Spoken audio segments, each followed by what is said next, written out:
E em um certo momento, eu mostrando as realidades das Escrituras para ela, ela disse para mim, e ela elevou a voz e diz: você está dizendo isso porque você não sabe o que eu estou passando. Você não sabe o sofrimento que eu estou sentindo. Você não sabe a dor que eu estou sentindo. Naquela hora eu fiquei mudo, calado, olhando para ela.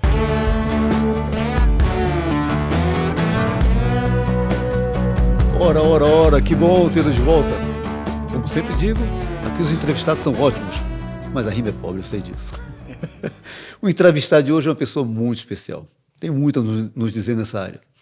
Muito mais do que teorizar, é uma pessoa que tem vivenciado numa dimensão diferente da maioria, o que significa sofrimento. Tema muito complexo. E a começar que ele vivencia isso porque ele é botafoguense. Então, esse não é o melhor momento que fala que Botafogo é sofredor, porque ganhou tudo ano passado. Verdade. Mas pastor Luciano Vieira, obrigado, querido, por estar conosco aqui. Que bom. Tanto tempo que eu queria tê-lo aqui conosco. Botafoguense. Botafoguense, seu João. E até o ano passado, e para de falar seu João, dá um nervoso. Eu não tenho medo. É interessante. Nessas horas que eu vejo que eu tenho alguma barreira com a idade. Porque eu acho que eu não tenho barreira com a idade, mas quando alguém me chama de seu João, eu acho que você é o único. O único. Assim, Vou tentar não fazê-lo. tá bom. Mas você foi jogador de futebol. Rapaz, eu diria que sim, ou que eu tentei, né? Que eu tentei ser. Desde a infância foi meu sonho, né? E joguei futebol um bom período da minha vida. Isso Mas aqui em Brasília? aqui em Brasília, né? Em qual time? Eu joguei em alguns times, né? Joguei, não sei se você vai lembrar, na época o Legião de Craques, né?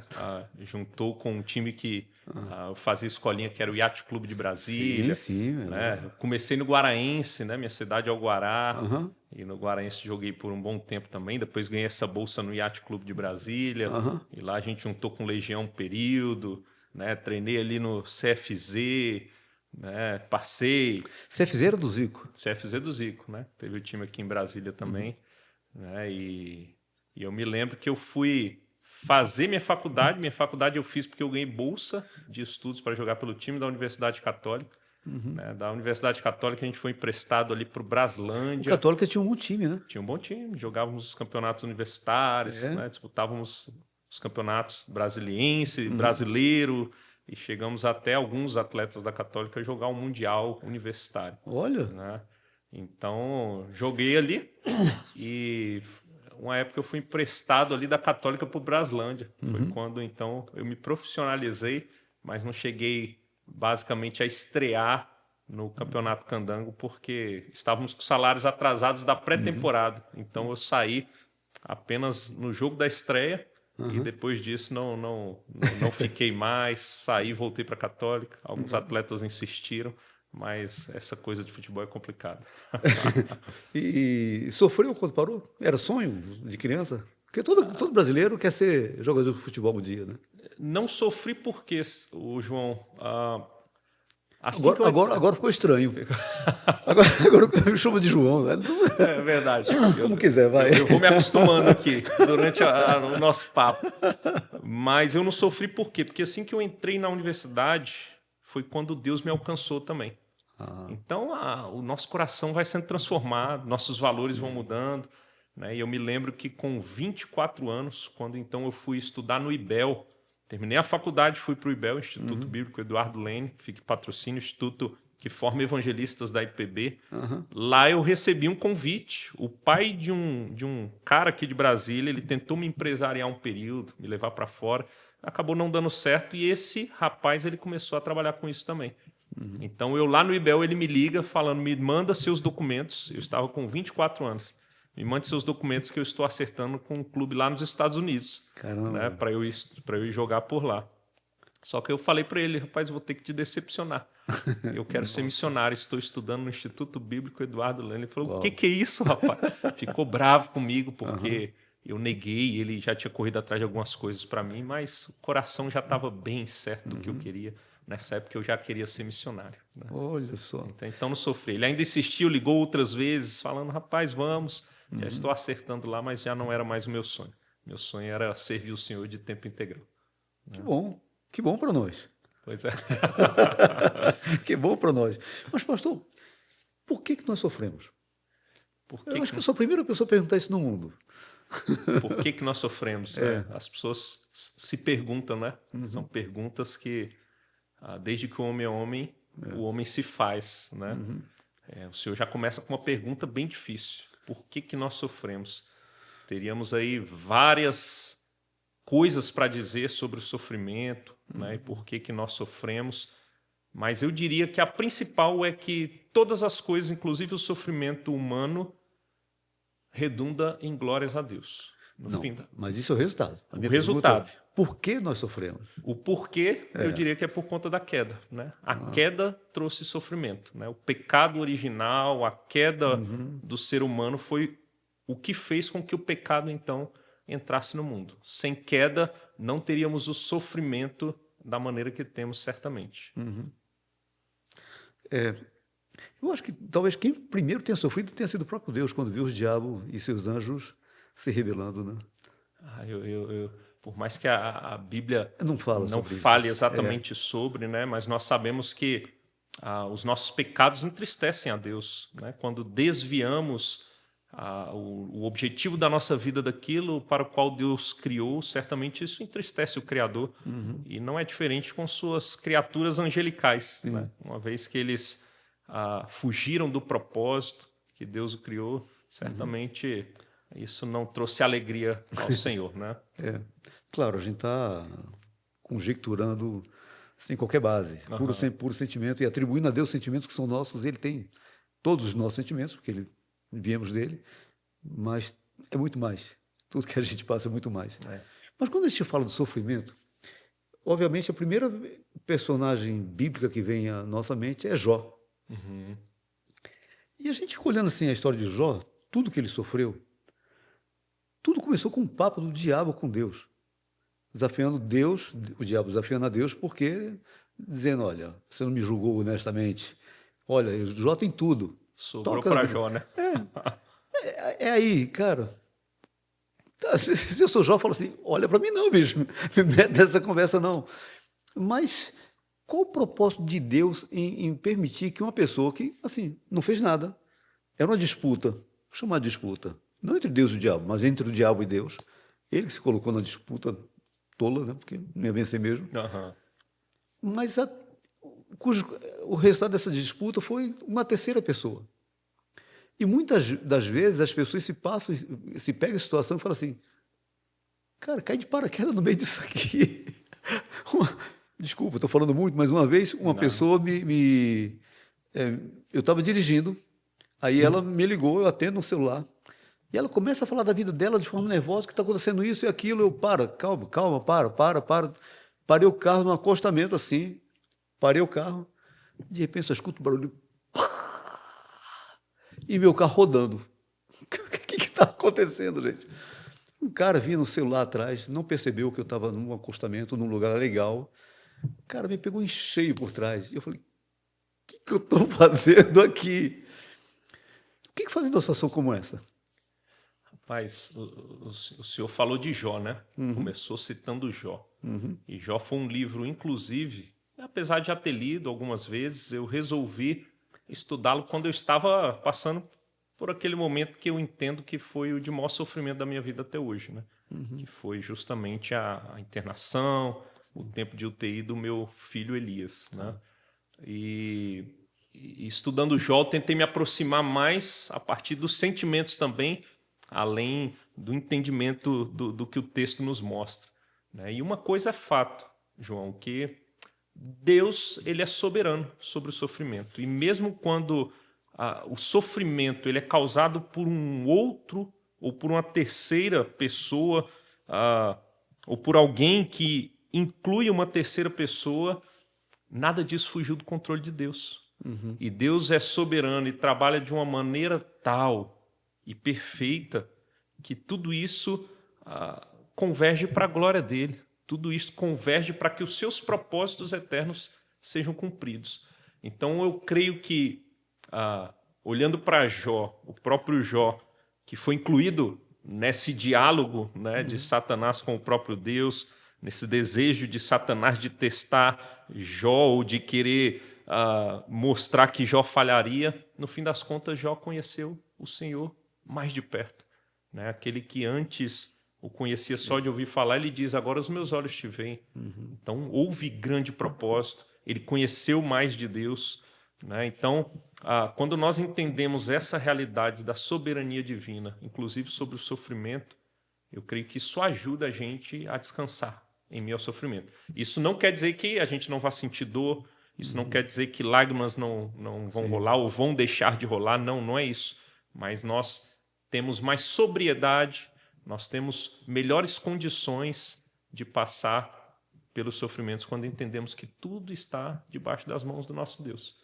É interessante que o objetivo de Jó, do diabo ali, era fazer com que Jó maldizesse ao Senhor. E no final de tudo, Jó bendiz o Senhor. Perfeito. Antes só te conhecia de ouvir falar, agora meus olhos te veem. Satanás sempre é frustrado. Nos seus planos ele sempre se frustra. É verdade. Mas o senhor passou por uma situação, eu nem sonhava um dia conhecê-lo, em 2024, na igreja não só a nossa igreja, muitas igrejas começaram a orar pelo Rio Grande do Sul, quando aconteceu aquela tragédia no Sul. E um dia o pastor Mateus, chega no púlpito e fala que estaríamos mandando uma oferta para uma igreja no Sul, porque era preciso. E as imagens que nos chegavam, vamos ver um pouco dessas imagens aqui. São imagens que o senhor mandou. Isso, é tudo do meu celular mesmo, né? Tá. Inclusive, quem for na internet talvez tenha imagens muito mais impactantes. É uma pena, né? A gente não pode pegar por causa de questão de direitos autorais, né? Exatamente. Mas aí, assim... Isso aqui é o quintal do presbítero da igreja de Cachoeira do Sul. Mas aí, ou seja, é encheu, mas está só no quintal. Nada que não tenha acontecido na casa de alguém algum dia. Isso aí ainda não é no momento das enchentes mais complicadas. Isso aí ainda é final de 2023. E é já aqui. Aqui é assustador. Só de ver essa imagem aqui eu fico assustado. Porque aqui nós temos a imagem da Ponte do Fandango, que é a ponte que dava acesso à cidade de Cachoeira do Sul. Né? E essa ponte ela era muito alta. A água ficava muito embaixo. Como é que foi o processo? Eu fico imaginando como é que foi o dilúvio. Eu acho que vocês tiveram a sensação do que foi o dilúvio. Porque foi assim, está chovendo. Está chovendo, vai parar. Está chovendo. Gente, está chovendo. E a água vai chegando. Como é que foi? Conta esse processo para a gente. Seu João, eu me lembro que meus filhos estudavam na parte da tarde, lá em Cachoeira do Sul. E eu me lembro que, indo levar meus filhos para a escola, 1h da tarde, os postes de energia estavam ligados, porque estava escuro. Esse dia era algo assustador, nunca tinha visto aquilo. O dia estava escuro. 1h da tarde, escuro, postes ligados, a gente tendo que ligar o farol do carro. E ali foram as primeiras chuvas, foi ali que se deu início. Então eram nuvens muito carregadas. Então já era um anúncio de algo que estava por vir. Obviamente que os meteorologistas também previam grandes chuvas e era algo assustador. Então caía muita água, era chuva assim que não parava e era muita quantidade. E logo a gente via quintais enchendo de água, né? Os rios começando a subir, as pessoas ficando assustadas. E aí rios maiores que passavam pela cidade vindo com muita água. Né? E deu um determinado momento que algumas barragens começaram a romper. Então era muita água. Né? Mas isso você ficava sabendo pela televisão, pelo celular, internet? Exatamente. Mas vendo lá também, no nosso rio, na nossa cidade, passava o rio Jacuí, em volta da cidade. Não era próximo da sua casa, ou era? Era relativamente próximo. Inclusive, eu me lembro que uma das ruas que ficava a minha casa descia para o rio. Ficava uns 400 metros do rio. Né? E eu lembro que o rio ficou a cerca de 200 metros da minha casa, porque ele subiu. Então, as primeiras casas próximas do rio ficaram debaixo d'água. Alguns bairros ficaram todos debaixo d'água, né? Lá da nossa cidade. E nossa cidade nem foi das mais atingidas, mas pessoas sofreram também na nossa cidade. Nós ficamos ilhados, nós tínhamos 2 acessos. Um dos acessos para a nossa cidade era a Ponte do Fandango. Como passa? E essa aqui não é a pior imagem, porque o rio subiu a tal ponto que essas árvores e a ponte sumiram. Então ficou só água. Chegou a sumir a ponta da água. E se o senhor depois, ou o pessoal que está assistindo, quiser olhar na internet, Ponte do Fandango, e ver uma imagem da Ponte do Fandango, você vai ficar muito assustado. Isso aqui era rodeado de fazendas, as fazendas ficaram debaixo d'água. Fazendeiros perderam seus maquinários caríssimos, perderam gado, perderam... É muita água, né? Essa imagem, eu passava lá constantemente e vendo essas imagens, é muita água. É algo muito assustador, João. Eu lembro que quando pôde passar e a estrada ficou toda destruída, mas nós conseguíamos devagarzinho sair da cidade, parecia que você estava chegando no litoral, ou saindo do litoral, porque você só via água. Não tinha mais as fazendas, as plantações, era só água. Então é uma quantidade assim absurda. Eu nunca tinha visto aquilo, ou pensava que já haveria o que eu vi nesse tempo. Como fazer uma situação como essa? Porque não é só onde você está que está ficando cheio. Você vai para onde? Porque para qualquer lugar que eu vá também está muito cheio. Como é que faz? Sabe para onde a gente vai numa situação dessa? Não tem outro lugar. É para o joelho. E aos pés do Senhor. Não tem o que fazer. Né? Não tem. Nós ficamos ilhados. Nós ficamos 2 semanas ilhados, nossa cidade. Não tinha mais gasolina nos postos. Né? Você começa a ver, não chega mais fruta, porque fruta é algo, verdura tem que chegar constantemente, não chega mais. Você vê as prateleiras do mercado começando a ficar vazias. Né? Nós vimos água potável acabar. Eu lembro que lá em casa, por exemplo, ainda tinha um galão de água mineral. Eu tive que comprar, ainda tinha no mercado, água gaseificada. Então, para não faltar para os meus filhos água normal, eu tomava água gaseificada. Eu matava a sede tomando água gaseificada. Né? Com medo, eu não sabia quanto tempo eu ainda ia ficar. Nós ficamos 2 semanas e foi muita coisa. Não tinha água em casa? Não tinha. A água rompeu tudo. E não estava dando para... Não estava bombeando, estava com falta de água, porque a bomba transbordou e o lugar da bomba lá do lugar que captava a água tinha quebrado. Né? Então, ficamos um período sem água. Foi algo assim... Era assustador. E as pessoas estavam desesperadas. Isso daqui foi o quê? Olha. Essa daqui, nem eu estou sabendo. Quando eu morava... Essa foto me trouxe memória... Onde eu morava no Rio de Janeiro, era assim. Quando chovia, na época, isso em 1982, 81, por aí... dava água a certa altura dentro de casa. O valão, aquela água horrorosa, vinha para dentro de casa. E eu vi o jogo, a final do Flamengo, quando o Flamengo foi campeão do mundo, em cima da cama, mas a cama estava em cima de alguns bancos para ficar bem alto. E eu lembro quando o Flamengo fez o gol, pulei da cama. Mas como não pular naquela situação? Um pouquinho de alegria em meio ao sofrimento. Mas isso me lembrou porque era assim, quando a água ia embora, o que sobrava era essa coisa horrorosa. Isso aí já são as águas baixas, né? Sim, eu visitei muitos lugares, então eu confesso que tem muitos lugares que eu não sei onde era essa foto mesmo, não estou lembrado. Eu rodei a cidade, porque tínhamos uma campanha ajudando pessoas na cidade. Né? Aqui é onde ficava a bomba que bombeava a água para as casas. Né? Se eu não me engano, essa era a casa de bomba que ficou debaixo d'água e teve um período que ela ficou totalmente debaixo d'água. Nossa. Esse nem foi o período mais feio. Aqui é quando as águas baixaram, então as pessoas começaram a voltar para suas casas e perderam tudo. Né? Então elas começaram a entulhar tudo na porta de casa para tentar começar... E nesse caso foi tudo mesmo, porque, ou seja, não dá tempo de você pegar documento nem nada, vai tudo debaixo d'água. É muito rápido, a água subiu de uma maneira e não dava tempo, né? E você passou algum sufoco assim, particular?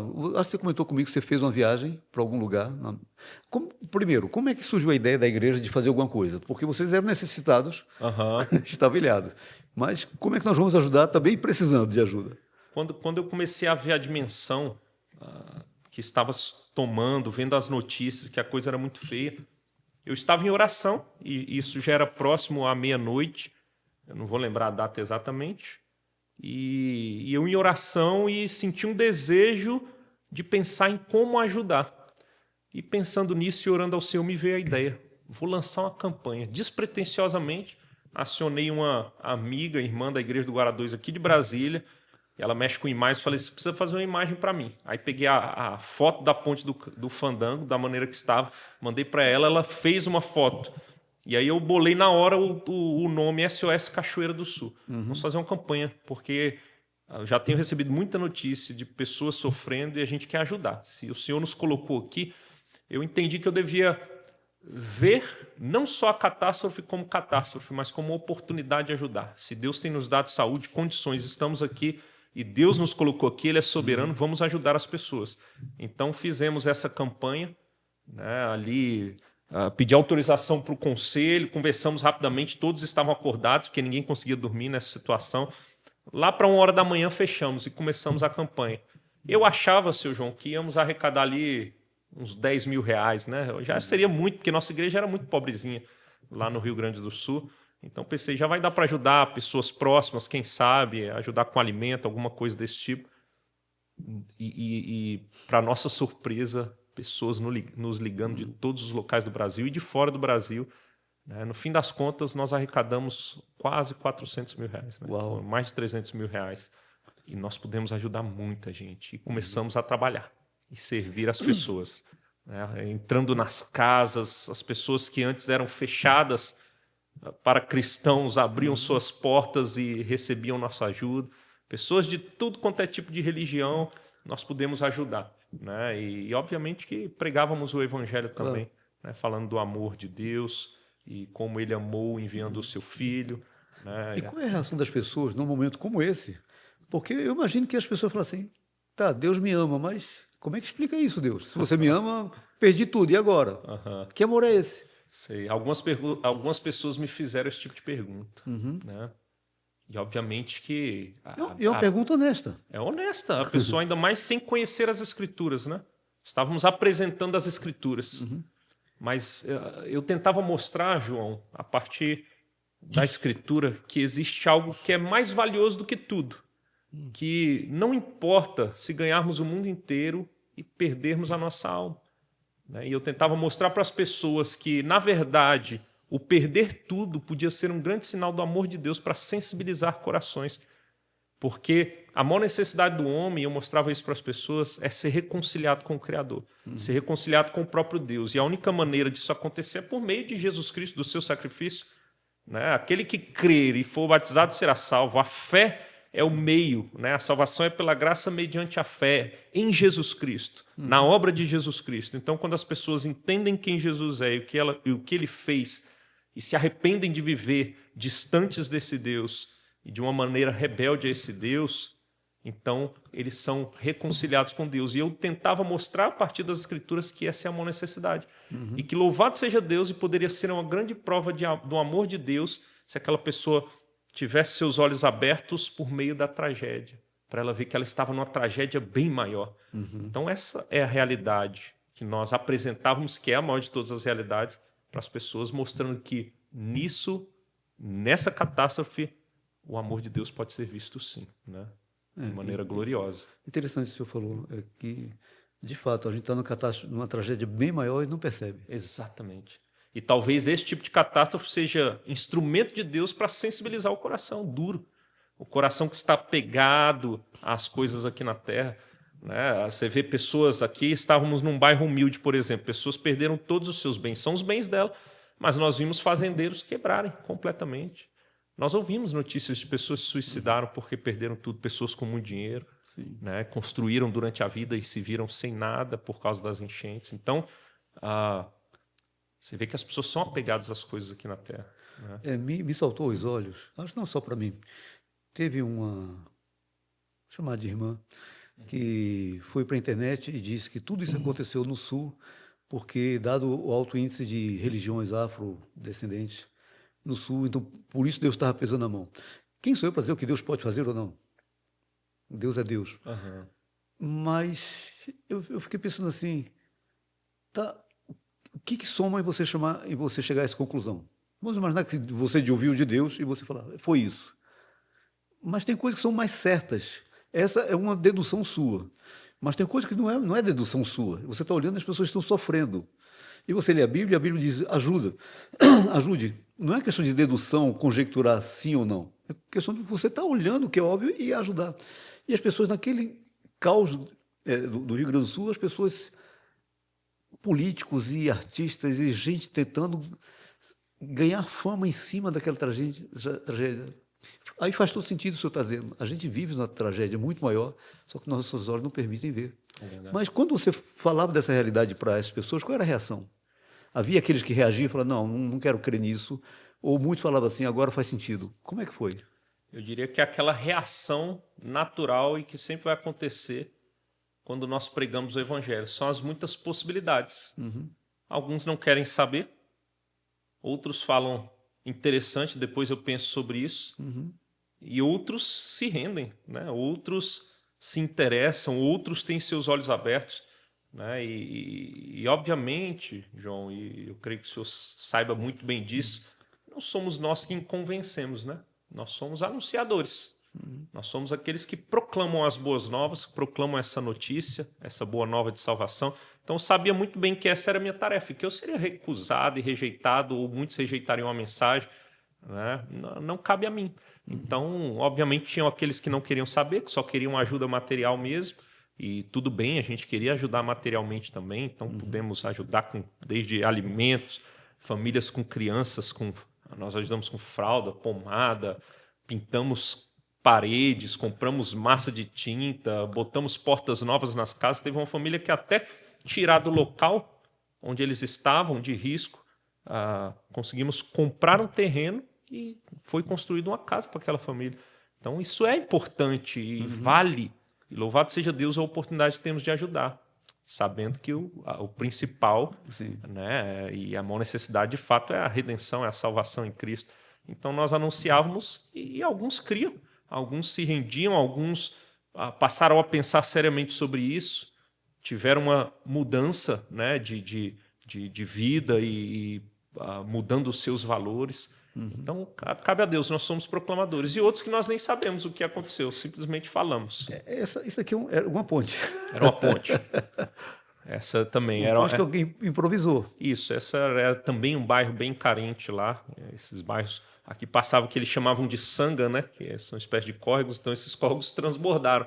E essa ponte, então, ela desabou, parte dela foi levada, ela era improvisada de madeira, né? Mas ela foi levada, era num lugar bem humilde. Aqui era um local também próximo do rio, e eu passando, visitando as casas, eu me deparei com um casal de senhores. E eu ouvi barulho na casa, eu parei meu carro na frente e entrei, pedi para entrar e apareceu uma senhora. E quando eu vi aqueles dois senhores, o senhor tinha mais de 80 anos.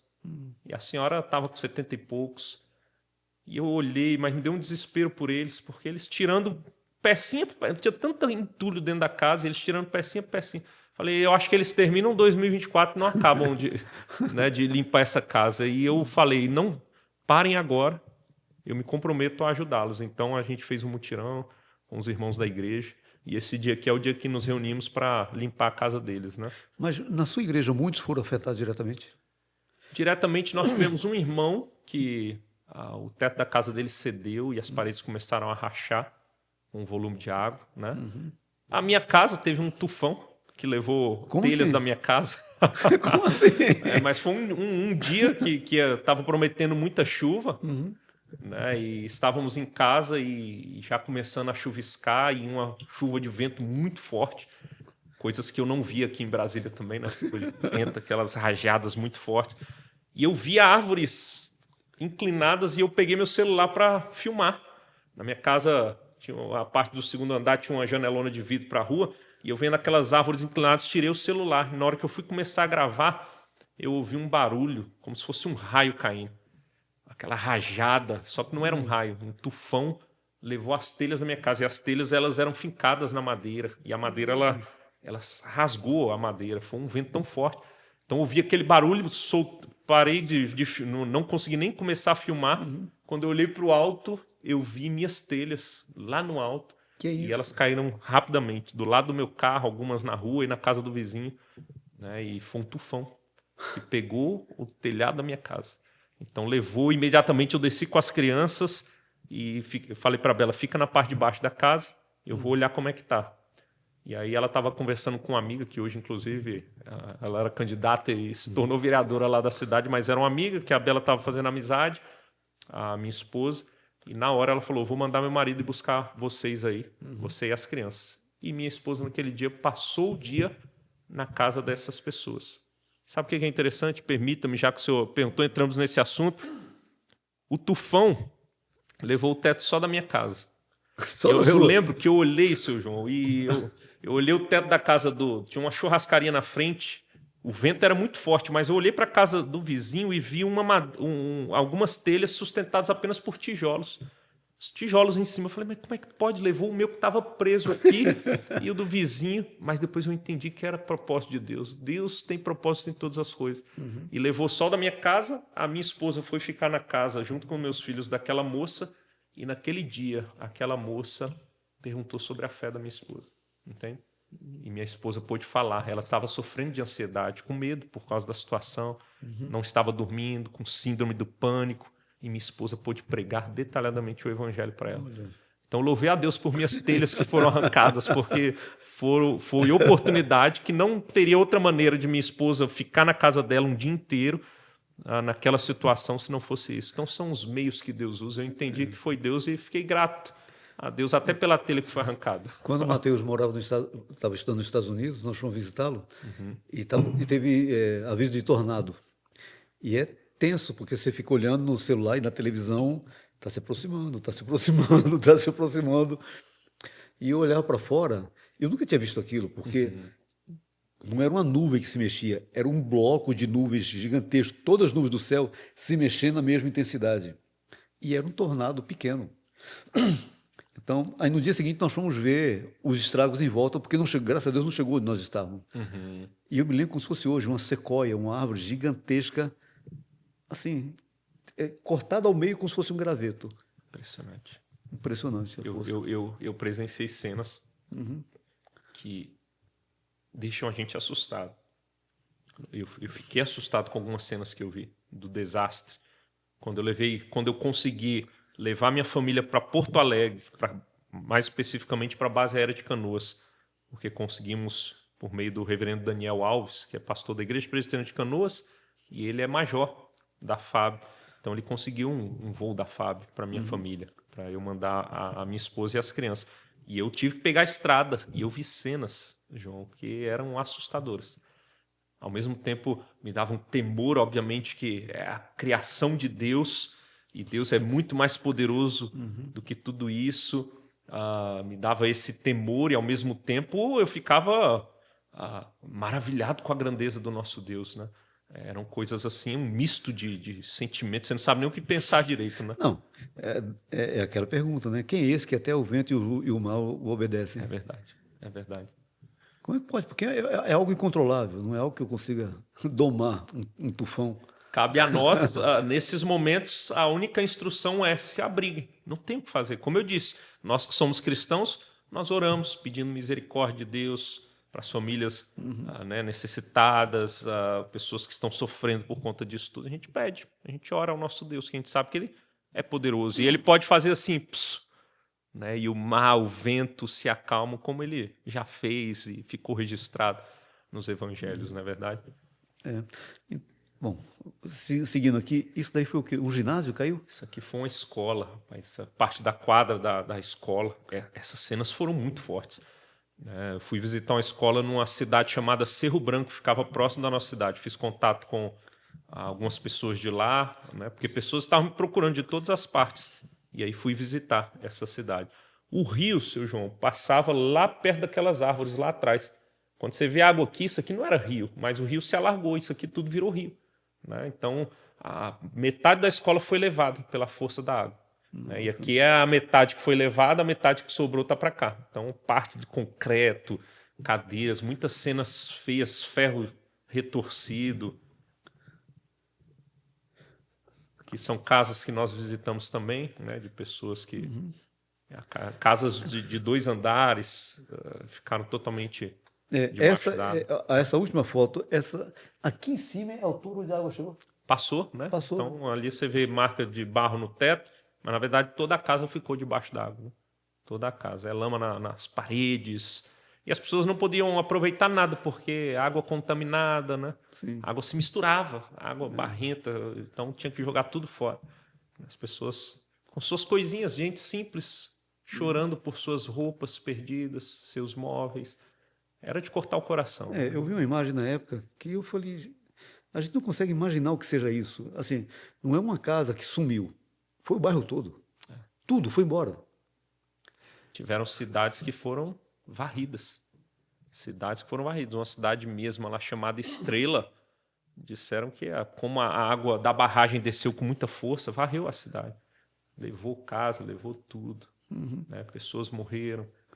Foi uma grande calamidade. Então, houve um grupo significativo de pessoas que vocês puderam ajudar com esse dinheiro. Sim. Muitas pessoas estávamos ajudando. Os irmãos continuaram a ajudar. Eu tive que vir embora em um determinado momento. Uma vez que minha família estava aqui, né, e nós conseguimos milagrosamente. Mas você comentou comigo que você foi para um lugar e sua família ia viajar. E você começou a se ver ilhado porque a água... foi isso? Não, a história foi a seguinte. Nós estávamos ilhados e ouvimos na rádio que existia possibilidade, porque já havia alguns dias que a chuva estava bem amena, então os rios iam baixando e havia a possibilidade de a Defesa Civil permitir com que alguns carros passassem pela ponte, bem controladamente. Então, eu pedi para minha esposa arrumar as malas com as crianças, porque se pudéssemos passar, eu iria levar eles e iria arriscar e levá-los a Canoas para eles virem embora para Brasília e eu ficaria lá ajudando. Então, milagrosamente, conseguimos passar pela ponte do Fandango, pegamos a estrada destruída com muita cautela, né, e parando na estrada. Eu nunca fiz uma viagem tão tensa, João, tão tensa. Foi extremamente tensa porque eu estava com toda a minha família. Era eu, minha esposa, nós fomos eu, minha esposa e 2 filhos para o Rio Grande do Sul. Lá nasceram gêmeos. Então, a família de 4 passou para 6. E eu, como o homem da família, eu preciso protegê-los. E que tensão. Porque muita gente me ligou, muita gente disse, não vai, as estradas estão complicadas. Eu orei ao Senhor, passei assim, muito tempo em oração e pedindo sabedoria, discernimento e resolvi ir. E eu fui com minha família. Alguns irmãos foram também em outro carro, porque minha família não cabia no meu carro, né? Minha família estava maior do que o número de vagas no carro. Mas conseguimos ir. E chegando em Porto Alegre, então, a gente recebe a notícia de que o Rio Guaíba está voltando a subir. Então, nós fomos praticamente os últimos carros a passar e a Polícia Rodoviária Federal fechou a pista porque já não podia. Nós entramos em Porto Alegre com o rio batendo, a água batendo na roda do carro. Então, foi assim, muita tensão, foi algo tenso. A gente estava tenso, né, com medo de o rio subir, a gente está no meio do caminho, né, e conseguimos entrar em Porto Alegre. Milagrosamente, nós batemos em muitos becos sem saída, só que não era beco sem saída, era água, que não deixava a gente entrava em ruas, o GPS levava a gente, batia, a gente voltando na contramão, um caos na cidade, uma loucura. Mas, pela graça de Deus, chegamos em Canoas. E lá estava servindo como abrigo. Então, ficamos abrigados em Canoas, esperando o voo da FAB. Ia sair um voo naquela tarde. O voo foi cancelado, era um voo cargueiro, de coisas de Brasília, voos levando mantimentos de Brasília, e voltaria vazio. Minha família iria nele, foi cancelado. Então tivemos que ficar ali no abrigo. E aí achamos que íamos dormir por ali, mas deu meia-noite, chegou o reverendo Daniel, desesperado, falando: vocês precisam arrumar as coisas agora, tem um voo de ministros que chegou e vai levar a gente para Brasília. E eu consegui lá a vaga para vocês. Corremos, né? Foi uma loucura. Chegamos na base aérea de Canoas, conseguimos embarcar toda a minha família. Foi uma irmã também da igreja de Cachoeira do Sul para ajudar minha esposa com 4 crianças. E eu fiquei. Depois que eu recebi na madrugada a notícia que eles chegaram em Brasília, estavam aqui nos braços da família, eu fiquei descansado, tranquilo. Tanto é que a viagem que eu demorei 4 horas para chegar de Cachoeira a Canoas, eu já não podia voltar pelo mesmo caminho, porque o rio subiu novamente. Eu demorei 12 horas e meia para chegar em Cachoeira. Rodando o estado do Rio Grande do Sul, usando um mapa interativo da polícia, da Brigada Militar, para conseguir achar locais que me levassem até Cachoeira do Sul. Mas tranquilo. Porque uma vez que minha família já estava segura, eu falei, agora eu estou tranquilo, não tem mais o que temer. Agora não tem mais perigo algum. Exatamente. Dorme no carro, a gente vai se virando, arruma posto que tem gasolina, né? E os outros 2 irmãos ainda, lógico que isso não é a base da nossa segurança, mas ainda estava com outros 2 irmãos no outro carro, Sim, que eram policiais militares. Eu falei, então estou tranquilo, até quando há furtos aqui, Deus providenciou seguranças. Mas brincadeiras à parte, voltei com tranquilidade. E aí comecei a me dedicar 24 horas por dia em serviço do povo. Então a gente começou a usar esse recurso para servir. Então é aí que eu tirava as fotos, que eu ia passando nas casas e pessoas me ligavam, né? Eu fui em lugares em Cachoeira que eu nunca tinha visitado, né? 1 ano lá não tinha visitado ainda, não sabia que existia, porque as pessoas falavam, eu tô aqui no lugar tal, botavam no GPS e ia. Então eu encontrei rincões que eu jamais encontraria em outra ocasião. Mas pudemos servir, mas isso durou 15 dias. Porque com 15 dias que eu estava lá servindo dia e noite, o Elias, que vinha indo de mal a pior, recebi a notícia já próximo da meia-noite, no dia 27 de maio de 2024. Esse dia ficou gravado. Eu sou ruim com data, mas esse ficou gravado. Já próximo da meia-noite, ia virar para o dia 28, eu recebo a notícia de que ele está indo para a UTI. Aí eu me desesperei. Me fala um pouco sobre... O senhor tem um filho com um problema muito grave. O que é? Isso. O Elias, ele foi internado por conta de uma bronquiolite. Né? Só que ele já tinha uma saúde frágil, a gente não sabia o que era. Lá nós não tínhamos todos os recursos médicos para investigar mais a fundo. Então ele vivia internado. A gente tinha um tubo de oxigênio em casa, né? Tínhamos que trocar o cilindro de vez em vez, porque ele tinha problemas respiratórios. Foi internado no hospital. Era um bom hospital para o interior, né? Recebia gente de outras cidades. Mas aqui em Brasília agravou, piorou essa bronquiolite, levou ele a ser internado a ponto de ir para a UTI. E ele teve, então, que ser entubado, né? Por conta dessa bronquiolite. Ele não conseguia respirar. Saturação caindo. E aí, a partir disso, eu vim para Brasília, de maneira milagrosa também. Cheguei em Brasília, no mesmo dia 28. Deixei lá as coisas, os irmãos servindo, e aí que começou a investigação. E a gente entendeu, foi entendendo pelos exames que o Elias não tinha só uma bronquiolite que levou ele a ser entubado. Ele tinha problemas mais graves. Aí foi descoberto uma imunodeficiência, né? Então ele tinha o índice de IgG baixo, né? O nível de IgG era baixo, o que faz que a pessoa tenha deficiência imunológica, a imunidade dele baixinha. Aí já veio a explicação por que ele adoecia tanto e tão facilmente, a saúde dele era tão frágil. Nós descobrimos que ele tinha hipotonia, né, que é o tônus muscular mais fraco. Isso estava com quantos meses ou já tinha anos? Ele tinha 4 meses. 4 mesezinhos, né? Então, esses 4 meses de vida, a partir dos 4 ali até os 8 meses ele ficou no hospital. Foi muito longo. Eu pensei que eu viria a Brasília, ajudaria a minha família, deixaria eles estáveis aqui, tranquilos, passaria mais uns dias e voltaria para continuar servindo. Não pude mais voltar, porque as notícias eram cada vez piores, né? Ele entubou 7 vezes, foram 7 intubações. Cada intubação era uma faca que entrava na gente, né? Porque você tinha a esperança, quando ele saía da intubação, vai melhorar, e aí ele intubava novamente, ele contraía uma estenose subglótica, né, que é uma espécie de uma fibrose na traqueia que não permite que o ar passe, né? Então ele entrava em insuficiência. Algumas vezes tivemos que correr, porque nessa de estar na UTI, ele recebia alta para a enfermaria, e quando recebeu algumas vezes, poucas vezes para casa, não durou 5 dias, né? O máximo que durou foram 5 dias, nas 3 vezes que ele saiu do hospital, porque a gente tinha que correr novamente. Levei multa aqui em Brasília, né? Correndo para o hospital porque ele estava em insuficiência respiratória. E no fim das contas, ele começou a ser investigado pela parte genética, os geneticistas, e existe a grande possibilidade de ele ter uma síndrome genética. E ainda está sendo investigado até hoje, né? Isso já tem 1 ano que começou toda essa jornada. Inclusive o Google fica mandando fotos, né? Lembrando. E obviamente nós não temos dificuldade com isso, porque nós lembramos que Deus sempre cuidou de nós e os seus propósitos estão sendo cumpridos por meio disso tudo. O senhor tem 2 filhos? 2 filhos, né? O Elias, gêmeos, que nasceram no Sul. Nós já tínhamos 2, são 4 filhos na verdade. São 4. Cecília, com 5 anos, Enoque faz 3 agora em agosto, e aí nasceram gêmeos lá, que é o Emanuel e o Elias. Emanuel é mais velho 4 minutos, né? Então eles são os gêmeos. Né? Então começamos a ter que conviver com isso.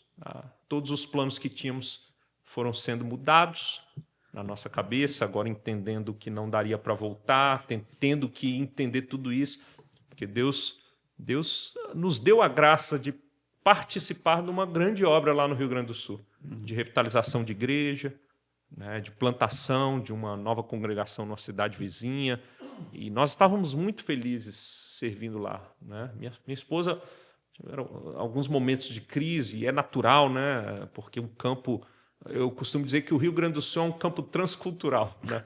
Com todos os seus embates e dificuldades em todos os níveis, né?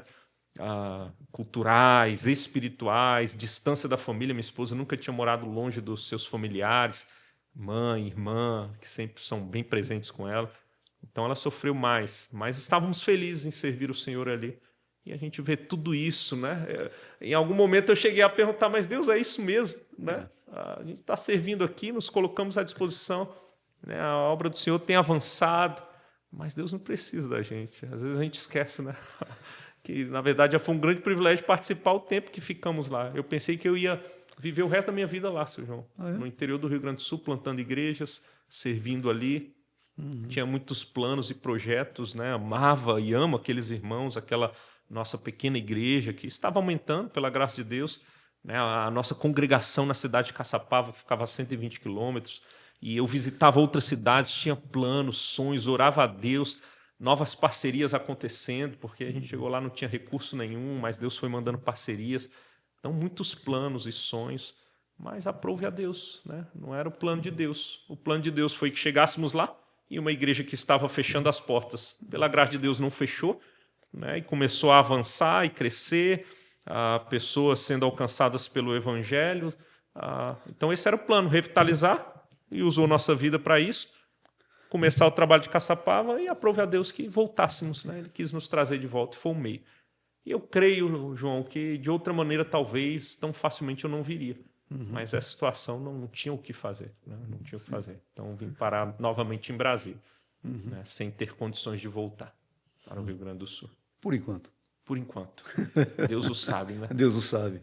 Mas há alguns minutos atrás eu comentei do comportamento de um youtuber cristã que se ateve muito mais a uma possibilidade de um juízo divino no Estado do que aquilo que era mais urgente, que seria ajudar as pessoas. Mas quando a gente olha a Bíblia fala de juízo divino. Davi é um exemplo, em que ele adulterou e Natan falou para ele, olha, tudo bem, as consequências, você vai perder o filho. Ele orou, jejuou, chorou, mas perdeu o filho. Porque Deus exerce juízo sobre o pecado humano. Nessa situação, desculpe perguntar uma coisa tão pessoal, mas quando você ouviu o seu filho sofrendo nessa dimensão, recém-nascido, em algum momento o senhor se perguntou o que eu fiz? Será que foi alguma coisa que eu fiz de errado, que está respingando nele? Sei. Pensou nisso?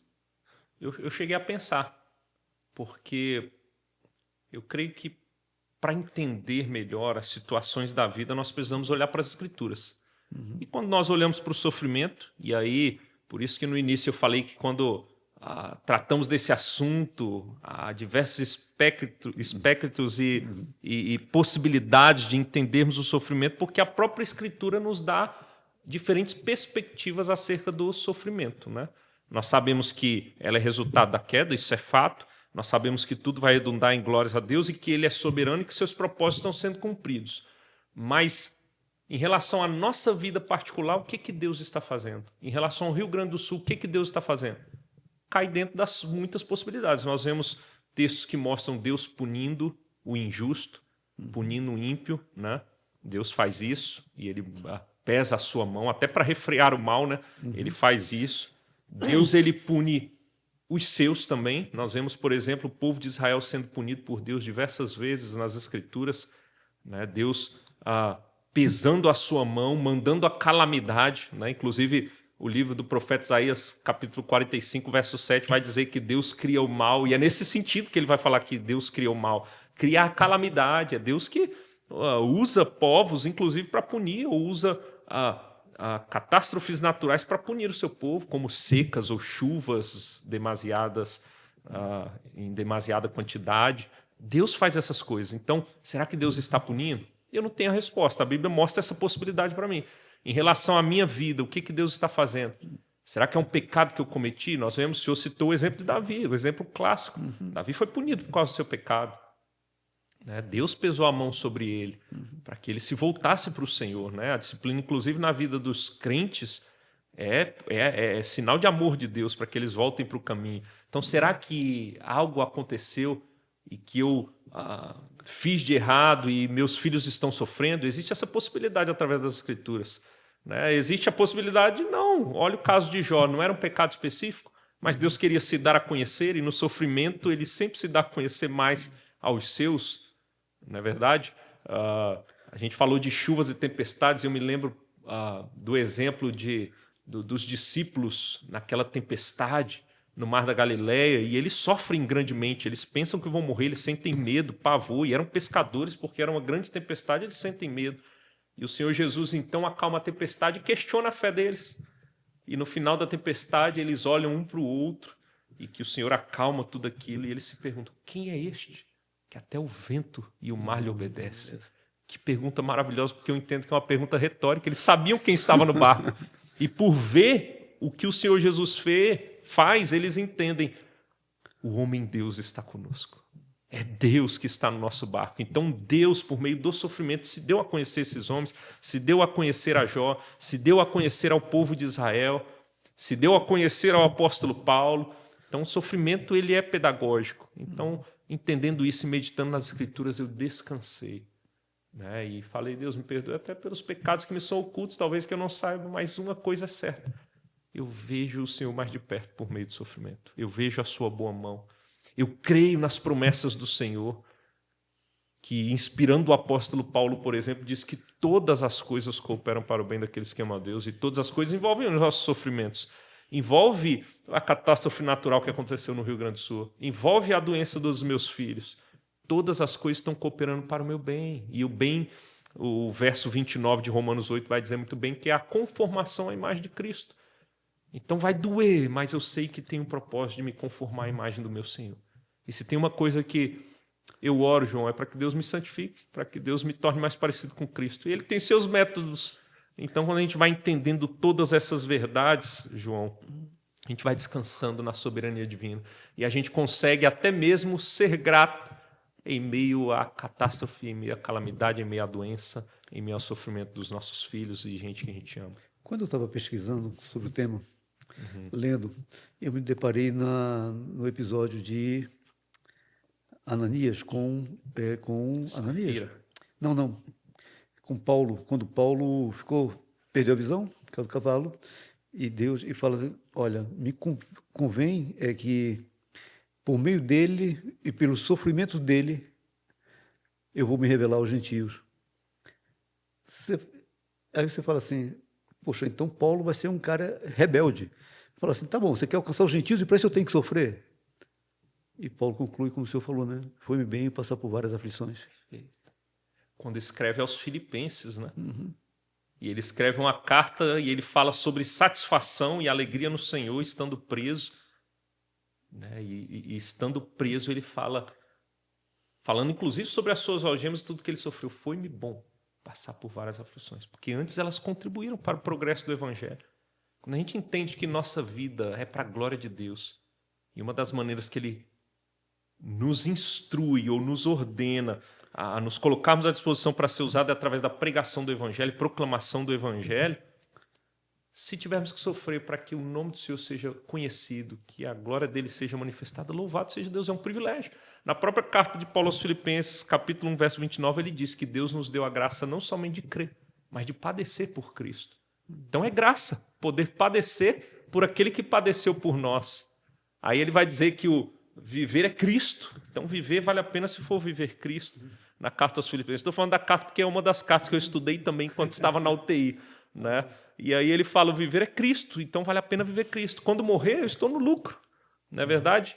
E aí o apóstolo Paulo, ele vai dizer, por exemplo, que considera todas as outras coisas que ele considerava como muito valorosas, como refúgio, por causa da sublimidade do conhecimento de Cristo. Entende? Então, se sofrer me aproxima de Cristo, louvado seja Deus, que oportunidade maravilhosa. Então, são coisas maravilhosas. E no sofrimento a gente tem oportunidade.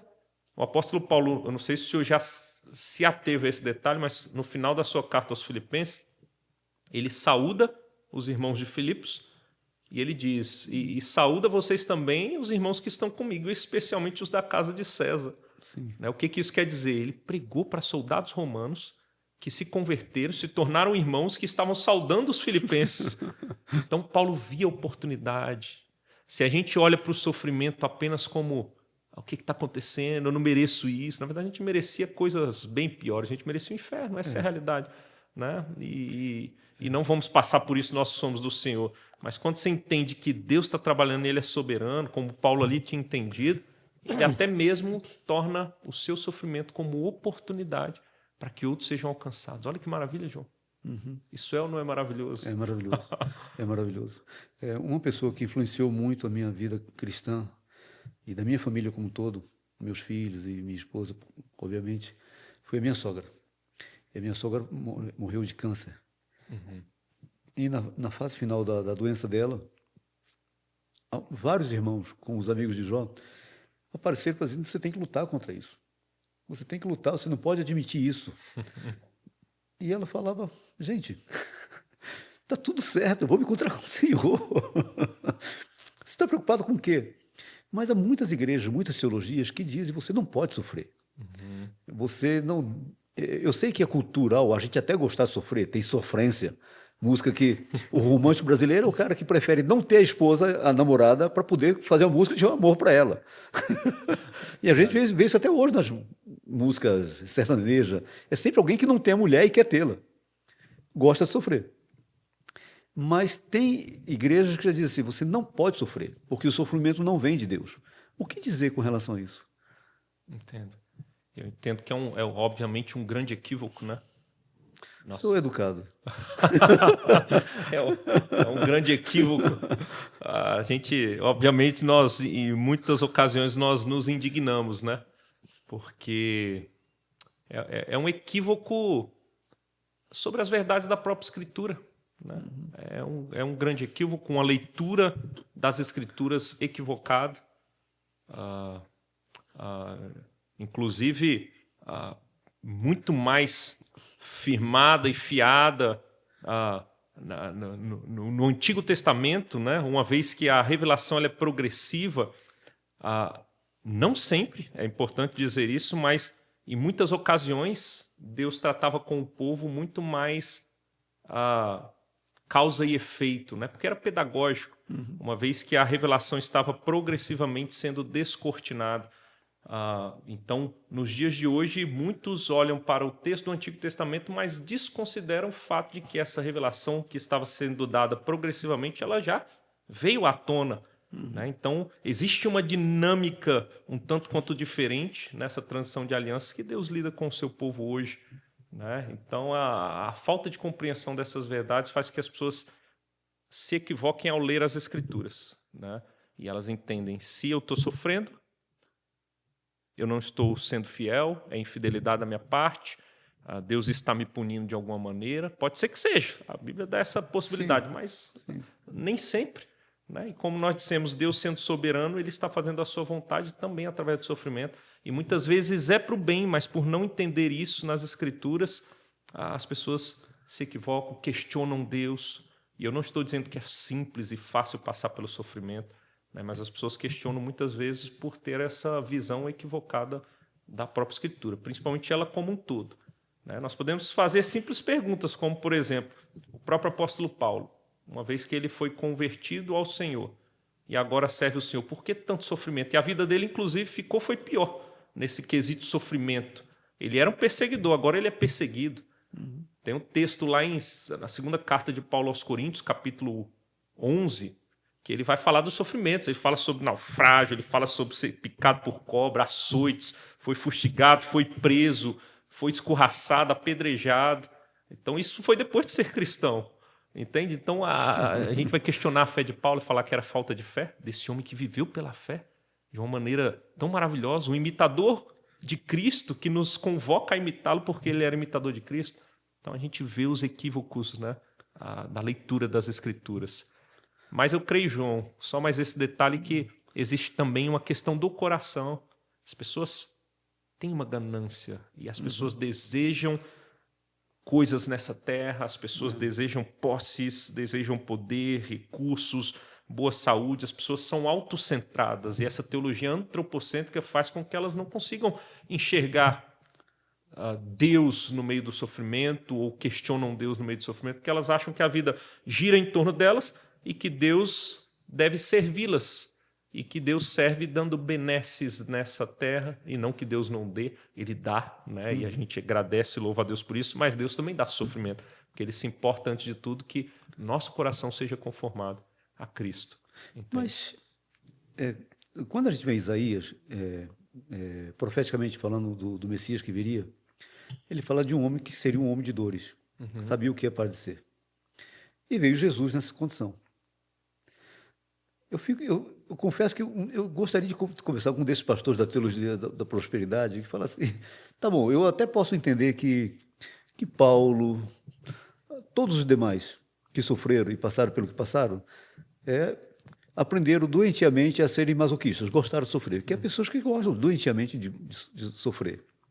Mas e Jesus? Porque Jesus não tinha onde recostar a cabeça. Como que Jesus fica com relação a todo esse sofrimento? Como é que ele tratava esse sofrimento? Como homem. Entendo. Como se houver essa questão, essa dimensão no próprio Deus encarnado? Jesus, de maneira muito clara, quando ele vem com uma missão.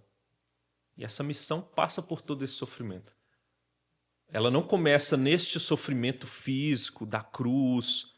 Ela começa com a própria encarnação, né? Porque ele é Deus que se faz homem, de certa maneira, e de maneira até transcendente, ele se limita a se tornar um homem, um ser humano, começa ali a humilhação dele, mas ele sabe que ele vai passar por grande sofrimento, por perseguição, e ele sabe que tem uma cruz o esperando, o aguardando, e que nessa cruz, fisicamente, seria extremamente dolorida e vergonhosa, mas principalmente ele sofreria a ira do próprio Deus sobre ele, porque ele se faria maldito no nosso lugar. Então Jesus sabia disso. Jesus sabia e como diz Paulo também em Filipenses, falando do exemplo de Cristo, capítulo 2, da sua humilhação, em troca da alegria que lhe estava proposta, ele toma tudo aquilo. Ele sabe no que aquilo vai dar. Ele sabe por que ele está fazendo o que ele vai fazer, né? Que é ir à cruz. Ele sabe que tem um povo para ser resgatado, um povo eleito antes da fundação do mundo, e ele vem para pagar os pecados desse povo. Então, Jesus ele tem algo em mente. O Pai tem algo em mente quando manda Jesus, e ele vem justamente para cumprir essa obra de redenção. E era necessário todo esse sofrimento, porque ali, João, ele está levando sobre si os sofrimentos que não são culpa dele. Ele não tinha pecado, Sim. mas culpa nossa. E ele sabe que aquela morte é uma morte substitutiva. Inclusive, quando nós pensamos nesse assunto, nós devemos lembrar que uma vez que cremos no Senhor e fomos alcançados por Ele, o maior dos sofrimentos que está reservado para o ser humano, nós jamais experimentaremos, porque Ele experimentou no nosso lugar. O apóstolo Paulo vai dizer em Romanos que os sofrimentos do tempo presente não podem ser comparados com a glória que será revelada em nós. Mas o contrário é verdadeiro. Os sofrimentos não podem ser comparados do tempo presente com os sofrimentos eternos dos réprobos. Não podem. E esses não sofrerão os que creram no Senhor, porque Cristo sofreu no seu lugar. Então, aí está a explicação de todo o sofrimento de Cristo, né? E ele sabia muito bem. E era algo terrível. Ele chega a suar gotas de sangue pensando no que ele passaria. Estava chegando o dia, né, da sua crucificação, e ele sabia que seria abandonado pelo Pai. Ele sabia que sofreria a ira do Pai. Engraçado que na tentação do diabo a Jesus, quando Jesus estava jejuando no deserto, todas as propostas do diabo é no sentido de para de sofrer, cara. Inclusive foi a proposta de Pedro, né? Sim. A proposta de Pedro. Sim, verdade. Por isso que ele fala, arreda Satanás. Talvez até linkando essas duas passagens, né? Entende? Porque Satanás sabia que ali seria a vitória. Né? Ele pisaria o calcanhar, morderia o calcanhar, mas ele seria pisado na cabeça. Ali seria o pisão final na cabeça da serpente, né? A morte e ressurreição. Então, tudo que Satanás pudesse fazer para evitar a cruz, ele faria, né? E Cristo sabia, não, é para lá que eu vou. É para lá que eu devo ir. É ali que eu vou estar fazendo e cumprindo o plano eterno. Engraçado, das coisas que nós já conversamos aqui, o senhor nos ensinou que o sofrimento tem um propósito que Deus nos cura, nos molda à medida que nós vamos passando por essas dificuldades. A gente já refletiu sobre Jesus, que sabia qual era a missão dele, que era sofrer aquilo que a gente não conseguiria pagar, não sofrer. Uhum. E eu fico pensando, e o senhor também falou de uma dimensão que o sofrimento tem um sofrimento que ele não terá fim. Para os réprobos, para os ímpios, ele vai sofrer eternamente. Mas para o crente, vai chegar um momento que esse sofrimento vai parar. É isso. Com certeza. Isso é em vida ou é só no céu? Em vida nós já temos deleites incomparáveis que nós não tínhamos antes de conhecer a Cristo, né? Uma vez que somos dele, nós conseguimos, por exemplo, que loucura é essa? É coisa de crente, né? Se alegrar em meio ao sofrimento. Como pode, por exemplo, você conceber a ideia de um Tiago escrevendo: tende por motivo de toda alegria passar por várias provações. Que sua fé é uma vez provada. Exatamente. Você vê que tem um objetivo, né? Nós nos alegramos já hoje por causa das promessas que temos. Nós já desfrutamos da presença do Senhor, ainda não de maneira plena, mas já desfrutamos o que não desfrutávamos antes. E tudo isso já é motivo de alegria. A alegria ela já começou. A vida eterna é esta, que te conheçam a ti, né? A Jesus Cristo. Nós já conhecemos, e ao conhecermos o Senhor, nós já vamos nos maravilhando, inclusive com a sua própria criação, com as coisas que Ele nos permite viver aqui. Mas, obviamente, que existe uma dimensão de alegria e de gozo que nós experimentaremos que nós ainda não temos completa noção. E é algo pleno, longe de todo tipo de sofrimento. Em contrapartida, os que não creem no Senhor, estes pagarão pelo seu próprio pecado. E esse pagamento ele é eterno porque o pecado foi contra um Deus eterno. E você, uma vez que pecou contra um Deus eterno, ele é justo e a sua justiça requer agora um pagamento eterno. Então, pessoas sofrerão, e é um sofrimento, João, que eu também não tenho ideia exatamente do que é, mas ele é maior do que qualquer sofrimento que passemos aqui. Tanto em duração como em intensidade. Em Apocalipse, há um texto que vai dizer que o Senhor Deus vai derramar, as taças da sua ira estão sendo enchidas, essa taça vai ser derramada sem mistura. E o meu entendimento do texto é que quando ele fala que a taça da ira vai ser derramada sem mistura, é que vai ser ira pura, sem misericórdia. Hoje o ímpio ainda usufrui da misericórdia de Deus, da graça de Deus, né? Se ele está respirando, isso já é sinal da graça de Deus. Isso é interessante, porque aqueles que não querem crer sempre acusam: Deus não é bom porque Deus mandou matar criança, Deus fez isso, fez aquilo, fez maldade no Velho Testamento, fez isso. Sempre tem as acusações das coisas que Deus fez, que muitas delas a gente realmente não consegue compreender, porque foge à nossa compreensão humana. Mas se eu comparar isso no todo de Deus, daquilo que ele se revelou, é uma ínfima parte daquilo que nos parece mais cruel. O tempo inteiro Deus está se revelando de uma forma boa sobre justos e injustos. O sol nasce sobre maus e bons, todos os dias, sem que a gente mereça, sem que a gente peça. Perfeito. E quando a gente pensa até na própria condenação, ele está sendo bom agora,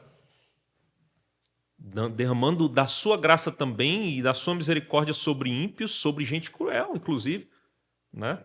Mas a bondade dele também será manifestada quando sua ira for derramada sobre os réprobos. Não para os réprobos, mas uma vez que a sua justiça está sendo cumprida, isso é bom. Eu fico pensando, vou dar o exemplo aqui. Imagine um juiz humano, quando ele pega bandidos corruptos, políticos corruptos, bandidos, e consegue, então, botar esses corruptos que têm prejudicado muita gente na cadeia. O que a população faz? Celebra, porque é bom quando a justiça é cumprida. Então, no fim das contas, quando Deus punir o réprobo, a sua justiça vai estar sendo cumprida. Isso também o glorifica. Isso é bom, entende? Isso é bom. Então, a bondade dele é mostrada agora, e eles usufruem, mas vai continuar sendo mostrada, ainda que eles não vão usufruir mais, mas Deus vai continuar mostrando bondade por meio do cumprimento da sua justiça também, né? Isso é interessante nós avaliarmos. E aí o sofrimento do ímpio, esse sofrimento eterno, inclusive, é consequência do seu pecado. É consequência do seu pecado. Uau! É muito profundo.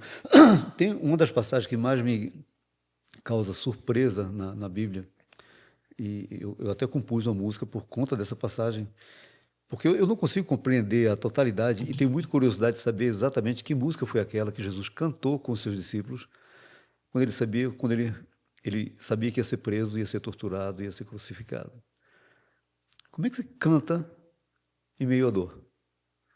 Como é que se canta em meio à dor? Interessante. Como é que o senhor conseguia cantar quando estava na UTI com seu filho? Conseguia. E somente por meio dessas verdades, João. Por meio dessas verdades bíblicas que nos consolam, não só nos consolam, mas nos animam. Né? Por exemplo, a gente citou aqui Tiago. Tende por motivo de toda alegria. Se eu estou alegre, então eu vou cantar de alegria. O passar por várias provações, porque ela tem um objetivo. Então, quando você entende que o sofrimento que você está passando, ele tem objetivo, você fala, obrigado, Senhor. Louvado seja o Senhor, não está sendo fácil, mas o Senhor é glorificado. Né? Então, eu posso louvar o nome do Senhor. E não somente isso, a gente vai experimentando de consolo também, da graça. Né? A gente vai experimentando. Você pega, por exemplo, o apóstolo Paulo, ele também fala sobre se alegrar nas tribulações, porque a tribulação produz perseverança, a perseverança, experiência, a experiência, esperança. E essa não se confunde. Então, sofrimentos têm propósito. Quando você vai entendendo isso na sua vida, quando você vai conseguindo olhar, olha só, eu vou até revelar coisas aqui. Eu sou um pecador e no meio do sofrimento do meu filho, eu consegui olhar mais profundamente para o meu coração e ver pecados que eu não estava vendo. Isso não é motivo de dar glórias a Deus, uma vez que a gente quer ser santo como Ele é. Ele está permitindo, por meio do sofrimento, você olhar com mais profundidade, ter sensibilidade em áreas que você não estava tendo. Isso é motivo de dar glória a Ele. Por exemplo, uma coisa que eu experimentei muito forte nesse tempo de sofrimento, né, com o Elias, agora com o Emanuel, né? Ele está doente também, né? Está doente também, foi diagnosticado agora também com uma síndrome chamada síndrome de Kawasaki. Né? Essa semana, a gente ia gravar semana passada, não gravou por conta disso, né? E não teve condições, porque ele também foi para a UTI, ficou internado, e aí veio esse diagnóstico. E você olha para tudo isso, e uma das coisas que eu experimento no meio desse sofrimento todo, que de outra forma não experimentaria de maneira tão viva, é o amor da igreja. João, nós temos experimentado como família o amor da igreja de uma maneira que eu não consigo explicar. Desde o tempo que a gente está lá, desde ligações que nós recebemos, ajudas, contribuições financeiras, no meio das nossas crises financeiras, orações, gente querendo ajudar, visitas de irmãos se locomovendo, tantas ajudas. Quando chegamos aqui, a igreja abraçou nossa família de um jeito. Né? Eu ainda não estava aqui, mas a igreja abraçou. Nós éramos da igreja do Guará 2, os irmãos da igreja do Guará 2 são muito grato a Deus pela vida deles. A própria redenção, que ainda nem nos conhecia, irmãos orando por nós. Agora nós já experimentamos de uma maneira ainda mais viva, mais forte. E a nossa igreja do Rio Grande do Sul, então a gente vê o amor de Deus através da igreja. Eu não experimentaria de outra maneira, entende? Tão profundamente. Isso me faz pregar, instruir o povo de Deus em relação a ser igreja, a amar uns aos outros de uma maneira mais viva, porque eu experimentei e experimento na prática. Então, sofrimentos eles vão te abrindo a visão, são instrumentos de amadurecimento. Como não louvar a Deus por meio disso tudo? Sim. Você vê a graça de Deus, o poder de Deus, Deus atuando na vida de pessoas. Né? Eu pude pregar para pessoas em UTI que eu não pregaria. Eu lembro que tinha um médico na UTI, essa foi do Hospital da Criança. Eu tive no Anchieta, mas na UTI do Hospital da Criança tinha um médico, toda vez que era o plantão dele, ele pedia para eu orar. Né? Então, começava a equipe dele o plantão, ele pedia para eu orar. E ali, enfermeiros, técnicos de enfermagem iam no meu leito, eu podia pregar o evangelho. Né? Como não dar graça a Deus? De ver pessoas reconhecendo seus pecados, pessoas começando a pensar mais seriamente sobre Cristo. A gente louva a Deus, né? Vendo o consolo, vendo pessoas, até nisso. Né? Parece loucura, mas até olhando para o sofrimento do meu filho, da nossa família, e vendo situações de famílias com sofrimentos até muito mais profundos que o nosso, Fala, meu Deus, poderia ser pior. Mas o Senhor não permitiu, né? É até aqui que o Senhor nos levou. Entende? Então a gente dá glória a Deus. Deus nos mantendo com o pezinho no chão, fazendo voltar a ter uma vida de oração mais profunda, né? Na fraqueza que a gente vê a força de Deus, né? Quando estou fraco, então é que sou forte. São os espinhos na carne que faz que Paulo se alegre e se glorie na fraqueza. Então isso faz que a gente consiga cantar louvores ao Senhor, sim. E saem louvores, eu acho que até com amplitudes maiores, né, do coração, entende? Por passar o que a gente passa e ver a graça de Deus nisso tudo. Um grande amigo, Walter Júnior, que ele é cego, ficou cego aos 22 anos de idade. Ele deu o testemunho aqui para a gente, ele dizendo que uma vez um pastor amigo, já falecido, não vou dizer o nome dele, assim que o Walter ficou cego, procurou e falou, Walter, eu quero conversar contigo, conta para mim, qual pecado você cometeu? Olha. E o Walter, olha, por quê? Não, porque isso é fruto do seu pecado. Confesse o pecado, você vai ser curado. E o Walter falou, olha, meu irmão, todos os pecados que eu tinha, já pedi perdão a Deus. Não há nada específico. Tudo que eu... E aí, sabe qual foi a reação do pastor? Ele ficou indignado, saiu do carro e deixou o Walter na casa dele e foi embora. Que coisa. Porque ele tinha a concepção de que se acontecer alguma coisa de ruim com a gente, é fruto do pecado. Se eu estou sofrendo, é porque Deus... o culpado só sou eu. E às vezes não, a gente vê Jó, a gente vê outras situações. Quer dizer, cá estou eu pregando. O quê? Cá estou eu pregando. Não, é isso mesmo. É isso mesmo. Porque, na verdade, Deus faz com seus servos aquilo que melhor o apraz, para a glória dele. E, pastor, um testemunho que eu dou. Quer dizer, até parece que eu sou alguém perfeito hoje, não sou. Mas eu passo por situações hoje que, quando eu reajo, eu falo assim, não sou eu, gente. Eu não era assim. Eu me estranho comigo mesmo. Aconteceu conosco quando aconteceu um ano e pouco atrás, a empresa que eu contratei para construir nossa casa, e o cara sumiu com o dinheiro. Em outras situações, eu sucumbiria. Sim. Não sei de onde veio força, não sei de onde veio pessoas para me ajudar. E quando acabou, eu fiquei assim, sabe quando você fala assim, gente, não fui eu, isso não é João Inácio, quem é essa criança? Eu não me reconheço. Mas foi-me bem, fez-me bem eu passar por várias aflições. Porque Deus vai forjando o caráter da gente à medida que a gente sofre. É verdade. É verdade. Entender isso faz toda a diferença. É o que a gente falava lá no início, né? Entender essas verdades. Olha a importância, João, de uma cosmovisão biblicamente bem ajustada. Né? Nossa, que diferença. Faz diferença para a gente encarar. Que diferença. Quando o apóstolo Paulo ele fala da tal da paz de Deus que excede todo entendimento, né? Excede o entendimento humano, porque o entendimento humano não consegue conceber como é que a pessoa está tranquila nessa situação. Olha, João, que eu nem considero eu um grande sofredor, né? Eu sei que o senhor me trouxe para tratar desse tema, eu já vi pessoas sofrendo tão mais, mas ainda que no meio dos nossos sofrimentos, e não deixam de ser sofrimentos, pela graça de Deus eu via pessoas dizendo, mas como é que consegue estar tranquilo? Né? Eu lembro de enfermeiros indo lá no leito falando, mas pais geralmente nessa situação estão desesperados e a gente vem aqui e existe uma serenidade, é bom vir aqui, as pessoas gostavam de ir no leito, onde a gente conversava com tranquilidade, mas são essas verdades que são alicerce, que são consolo, que nos sustentam na hora da calamidade, na hora da crise. Não é verdade? É saber dessas verdades. Saber que estamos nas mãos do Senhor. Saber que a vontade dele é boa, agradável e perfeita. Que nada foge ao seu controle. Que tudo está cooperando. Né? Eu tenho até uma tese em cima daquele texto de Romanos. Se não me engano é Romanos 8,18. Que o sofrimento do tempo presente não pode ser comparado com a glória que será revelada em nós. A minha pequena tese particular é que quanto mais a gente sofre, mais maravilhado nós devemos ser com a eternidade, com os céus. Porque se o que eu estou sofrendo, o outro não sofreu e ele não tem noção da dimensão do meu sofrimento, isso que eu estou sofrendo não se compara ao que será revelado em mim.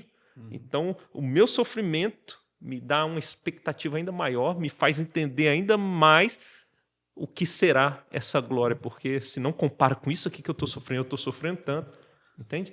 Então, Olha que verdades maravilhosas, não é O verdade? que o crente deve fazer quando alguém o procura dizendo, eu estou sofrendo? Entendo. O que o crente deve fazer?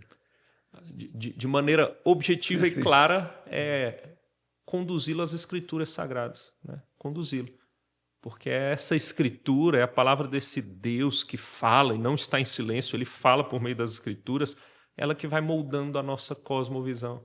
A fé vem pelo ouvir, né? E eu entendo que tanto a fé salvadora vem pelo ouvir, mas a nossa fé, uma vez salvo, a nossa fé ela aumenta, como diz a nossa própria confissão, né? Quando fala da nossa fé, ela fala que a nossa fé aumenta e diminui.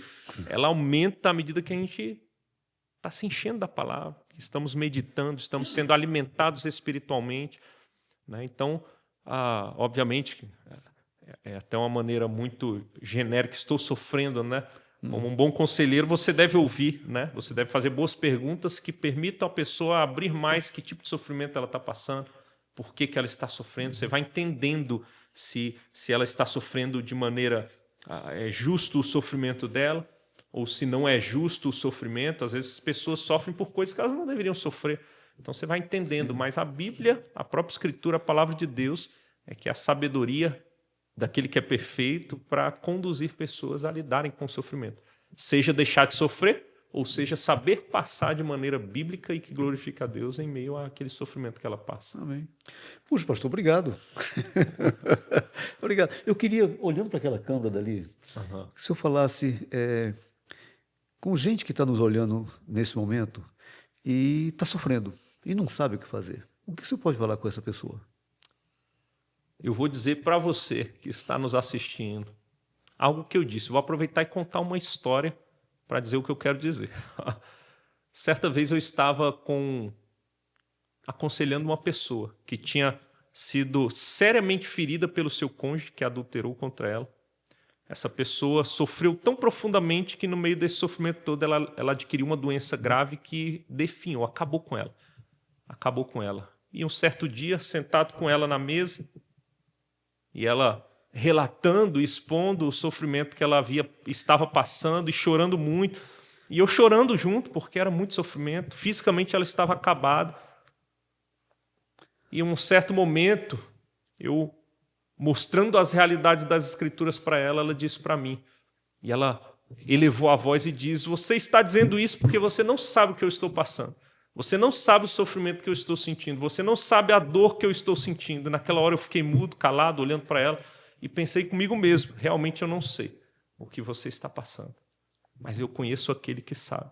Eu conheço aquele que sabe todas as nossas dores. Eu sei aquele que conhece perfeitamente o que é padecer, o que é sofrer.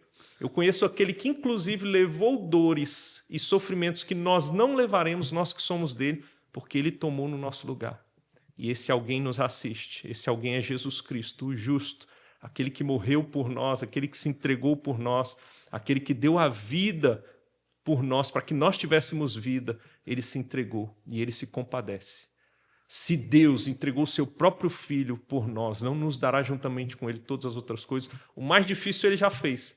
As demais coisas, descanse nele. Ele está cuidando. E todo sofrimento que você está passando, creia em Jesus Cristo e tenha-o como Senhor e Salvador de sua vida, que terá fim. Terão dias contados. Toda lágrima será enxugada. Todo sofrimento será aplacado. Não haverá mais sofrimento nem dor. E você habitará com ele eternamente. Essa é a grande mensagem de esperança que eu deixo para todos nós que sofremos nesse mundo. E todos nós sofremos, porque estamos num mundo caído. Obrigado. Puxa vida. Deus abençoe, pastor. Obrigado. Obrigado ao Senhor por ter trazido o Senhor para ficar conosco. Eu sei que é um agradecimento meio egoísta, mas o Senhor tem feito muito bem para a nossa igreja. Hoje eu falei com um presbítero, eu escrevi uma mensagem para um presbítero nosso e eu falei como nós temos lá na nossa igreja, Presbiteriana Redenção, como Deus tem sido bom conosco. A dedicação da liderança como um todo, os pastores, os presbíteros, é uma coisa emocionante. Louvado seja Deus. Então, obrigado por estar conosco. Eu que agradeço, permita-me agradecer, né? Porque se vocês agradecem, eu fico até constrangido. Eu falo, oh, Deus, a gente é tão pequeno, mas Deus de fato, é Deus quem faz todas as coisas. Mas eu agradeço a Deus pela Igreja Presbiteriana Redenção, né? Além das igrejas que tanto nos serviram e nos acolheram, uma delas foi a própria Igreja Redenção. que nos acolheu nossa família, foi tão gentil, amável e tem sido. E é maravilhoso estarmos aqui juntos, servindo o nosso Deus aqui, né? O senhor tem Instagram, alguma coisa assim que as pessoas possam segui-lo e saber mais sobre a sua vida? Mas eu tenho, eu não sou dos mais ligados, mas eu tenho. Agora, se você perguntar qual, eu não sei nem qual é. Eu coloco no rodapé. Eu não sei nem qual é direito dizer. Luciano Vieira Ribeiro é meu nome, né? Eu não sei como é que acha, eu confesso. Tudo bem, eu acho para eles, então. Tá certo. Obrigado, olha, uma grata surpresa ouvir coisas tão boas vindas de um botafoguense. Deus é bom, é a misericórdia de Deus com os sofredores. Minha esposa é botafoguense. É verdade. A salvação da família. Né? É verdade. Uma benção, por sinal. Obrigado por ter vindo. Espero que você tenha gostado. Para mim é sempre um privilégio. Eu sou suspeito. Eu quero sempre trazer pessoas que possam, não falar delas próprias, mas apontar para Jesus. Aquele que pode enxugar toda lágrima, aquele que pode realmente nos trazer a esperança eterna. Não só trazer esperança, de fato, consolidar essa esperança eterna no céu, quando um dia nenhuma lágrima vai existir mais, nenhum sofrimento vai existir mais. Até lá, seremos conformados à imagem de Cristo e o sofrer faz parte disso. Queridos, 2 dedinhos. Você escolhe um dos dois e clica, curte, compartilha. É importante para o nosso canal que você faça isso, não para que a gente se envaideça com isso, mas que quando você faz isso, o YouTube reconhece como conteúdo de valor e aí replica o conteúdo para várias pessoas. Então, se você puder, agradeço. De qualquer maneira, muito obrigado por estar conosco até agora e, se Deus permitir, daqui a 15 dias um novo entrevistado, sempre falando de Jesus. Esse é o nosso alvo maior, fazer o Senhor conhecido. Espero que você tenha gostado. Deus abençoe. Até daqui a 15 dias, se Deus assim permitir. Até logo. Ufa. Agora veio o dilema. Gravou.